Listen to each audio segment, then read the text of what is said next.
Assalamualaikum warahmatullahi wabarakatuh. Apa kabar adik-adik? Semoga selalu sehat dan semangat. Hari ini kita belajar tema 6 subtema 1 pada pembelajaran yang kelima. Apa saja menjadi fokus bahasan kita kali ini? Yang pertama adalah bahasa Indonesia KD 3.6 dan 4.6 mengenai menentukan makna puisi. Yang kedua SPDB KD 3.2 dan 4.2 mengenai tinggi rendah nada. Sedangkan yang ketiga PPKN KD 1.3 sampai 4.3 mengenai keragaman, kegemaran, dan manfaatnya dalam kehidupan sehari-hari. Langsung saja, mari kita mulai yang pertama, menentukan makna puisi. Menceritakan kembali isi puisi. Agar kamu dapat menceritakan kembali isi puisi dengan benar, lakukan hal-hal berikut ya. Jadi ada 4 langkah. Yang pertama adalah cermatilah makna puisi pada setiap baitnya. Jadi tiap bait itu ya kan terdiri dari beberapa baris ya. Bisa 3, bisa 4, atau lebih dari itu ya. Kalian ini kan ya, kalian pahami tiap barisnya hingga tiap baitnya apa sih yang menjadi arti dari bait-bait puisi tersebut. Setelah itu kalian tuliskan makna dari bait puisi yang telah kalian baca itu. Setelah itu ini ya contoh satu bait itu segini ya, kemarin itu kan sudah. Ini ada satu bait yang terdiri dari 4 baris. Setelah kalian tulis mana setiap bait puisi, maka kalian gabungkan seluruh makna tersebut ke dalam tulisan dan ringkas tulisan tersebut. Seperti itu ya.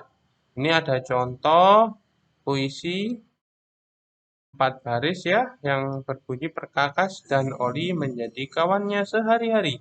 Pakaian kotor pun ia tak peduli. Semua dilakukan sepenuh hati demi mendapat sedikit rezeki. Ini ya, kita cari bersama. Kutipan tersebut itu bercerita tentang montir yang semangat untuk mencari rezeki. Kira-kira ini apa kira-kira? Kalian kan tahu kan ya bahwa perkakas dan oli itu apa yang dipegang oleh seorang montir ya. Pakaiannya kan kotor ya karena kena oli itu ya. Kena debu, kena oli terus dicampur itu ya kotor. Terus semua itu dilakukan dengan sepenuh hati untuk mencari rezeki untuk anak dan istri. Seperti itu ya. Jadi tentang montir yang semangat untuk mencari seperti itu ya kira-kira. Ini sekarang saya punya puisi ya. Coba kita tentukan bersama. Apa sih makna dari puisi-puisi apa dari bait-bait puisi berikut? Coba ya videonya di pause, nanti kalian berdiskusi dengan teman atau orang tuanya. Jangan lupa di pause dulu ya. Baik, kita lanjut di pembahasan yang kedua adalah tinggi rendah nada pada pembelajaran SPDB. Nada adalah bunyi yang beraturan. Bunyi beraturan adalah nada. Ya, diingat-ingat ya.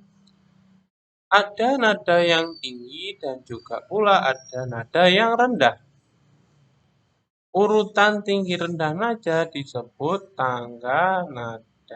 Ingat-ingat ya, tinggi rendahnya nada adalah tangga nada. Terus dalam satu tangga nada itu ada 7 nada. Ada 7 ya. Hanya itu gini loh, 7 nada itu maksudnya ya. Do, re, mi, fa, sol, la, si, do gitu. Itu ada 7 tangga nada ya. Nada yang ditulis dengan angka namanya not angka seperti ini ya. Dalam not angka, nada rendah ditandai dengan tanda titik di bawah not. Sedangkan nada tinggi di atas not. Ini ingat-ingat ya. Nih contohnya. Kalau rendah titiknya di bawah. Kalau tinggi titiknya di atas. Sedangkan kalau sedang tidak ada titik-titiknya. Seperti itu ya. Diingat-ingat. Kalau di dalam sebuah lagu ya, ini not angka itu yang rendah ada titiknya juga kan ya, implementasikan. Ini sedang ya, yang ini rendah, ya ini juga rendah, ini sedang ya, ini rendah, sedang ya. Coba kalian bersama-sama ya mempraktekkan Indonesia Tetap Merdeka menyanyi dengan bimbingan orang tua ya, atau bersama-sama dengan teman juga bisa. Sorak-sorak bergembira, bergembira semua. Itu contohnya ya, kalian lanjutkan sendiri, nanti di pause dulu videonya ini. Ada juga yang tempo agak lambat bagi murid negeri ini ya. Coba kalian nyanyikan dengan tinggi rendahnya nada yang sesuai. Pada pembahasan terakhir yakni keragaman, kegemaran, dan manfaatnya dalam kehidupan sehari-hari. Ini ya, ada dua seorang sahabat, namanya Puspita dan Mei. Mereka memiliki cita-cita yang berbeda. Puspita yang ini ya pengen jadi dokter, dan Mei yang ini menjadi penari. Untuk meraih cita-citanya, mereka harus melakukan sesuatu ya. Puspita gemar membaca, sedangkan Mei gemar menari. Meskipun berbeda cita-citanya, mereka tetap saling mendukung. Hobi bermanfaat untuk mewujudkan cita-cita. Jadi kalian kalau mencita-citakan sesuatu itu ternyata bisa dimulai dari sekarang mewujudkannya dengan cara apa? Yakni menekuni hobi positif ya. Contohnya kalau kalian mau jadi tentara itu kan perlu aktivitas fisik yang baik. Jadi kalian memiliki hobi berlari, berenang seperti itu ya untuk menunjang aktivitas fisik. Ya, definisi hobi, apa sih hobi itu? Kegemaran atau hobi adalah kegiatan yang menyenangkan yang dilakukan pada saat waktu luang.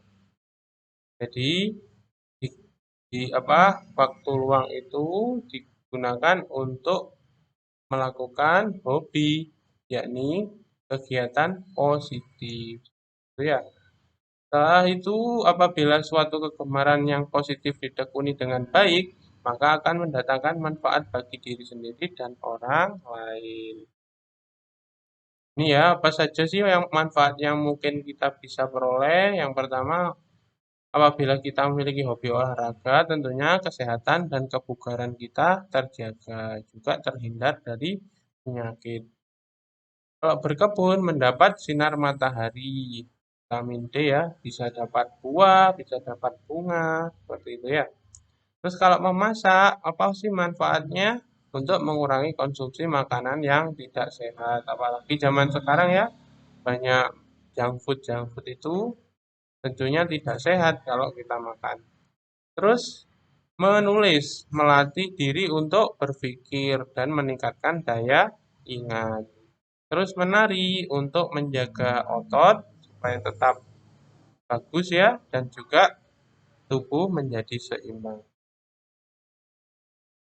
Terus manfaat kegemaran yang kita lakukan bagi orang lain adalah untuk memotivasi agar punya hobi sama dengan kita ya, agar kita bisa melakukan kegiatan tersebut bersama-sama. Juga menghasilkan uang ya, hobi-hobi tertentu seperti beternak atau memelihara tanaman itu bisa dijual, bisa mendapatkan keuntungan. Nah, itu juga memperluas jejaring komunikasi dengan orang lain ya. Komunitas-komunitas pecinta apa gitu, pecinta reptil, pecinta sepeda itu bisa berkumpul untuk bertukar informasi. Juga yang paling penting membantu mewujudkan cita-cita. Itu ya. Pembelajaran kita berakhir di sini. Apabila ada pertanyaan, langsung saja melalui Google Classroom ataupun WhatsApp. Kurang lebihnya mohon maaf. Semoga bermanfaat dan saya akhiri. Wassalamualaikum warahmatullahi wabarakatuh.